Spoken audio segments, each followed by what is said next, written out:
පටන් ගන්න ව්‍යාපාරයෙන් 70%ක් 90ක් අතර ප්‍රමාණයක් පළවෙනි වසර පහ තුළ අසාර්ථකයි. මගේ අත්දැකීම් එක්ක මේවට හේතු කිහිපයක් තියෙනවා. නිශ්චිත බිස්නස් ප්ලෑන් එකක් නොමැති වීම, ප්‍රොෆිට් earn කරන විදිය, කොස්ට් ස්ට්‍රක්චර් එක, ටාගට් මාකට් එක මේ කිසිම දෙයක් ගැන හරි අවබෝධයක් නොමැති වීම.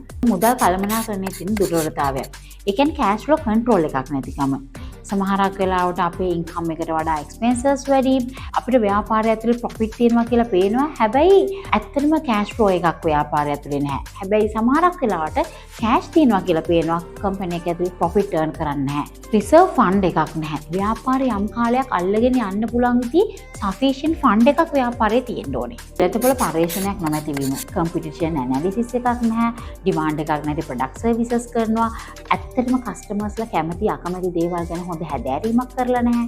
පුවර් මාකටිං ඇන්ඩ් බ්‍රෑන්ඩින්. ඒ කියන්නේ ඔයාගාව හොඳ ප්‍රොඩක්ට් එකක් තියෙන්න පුළුවන්, ඔයාගාව හොඳ සර්විස් එකක් තියෙන්න පුළුවන්. හැබැයි ඒක මිනිස්සු දන්නේ නැහැ. ඔයා හොඳට මාකට් කරලා නැහැ. ඩිජිටල් මාකටිං ඉග්නෝර් කරලා තියෙනවා. සෝෂල් මීඩියා කැම්පේන් ඉග්නෝර් කරලා තියෙනවා. මිනිස්සු අතර බ්‍රෑන්ඩ් ට්‍රස්ට් එකක් බිල්ඩ් කරන එක අපෝසත් වෙලා තියෙනවා.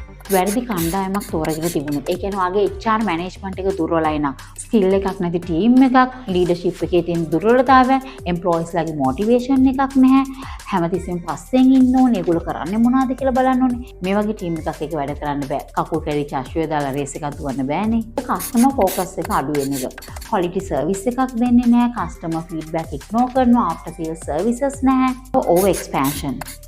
ඒ කියන්නේ ප්‍රොෆිට් එක ස්ටේබල් වෙන්න කලින් බිග් ඉන්වෙස්ට්මන්ට් වලට යනවා, බ්‍රාන්චස් ඕපන් කරනවා, මාකට් එක ගැන වැරදි තීරණ ගන්නවා.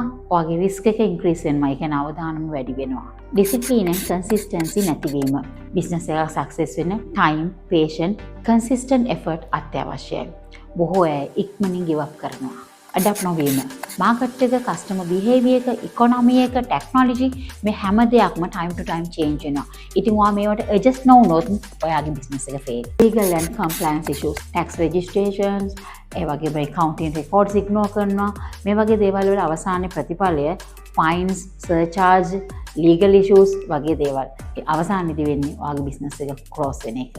ව්‍යාපාරයක් සාර්ථක වෙන්න නම් planning, finance, marketing, management and mindset මේ පහම balance වෙන්න ඕනේ.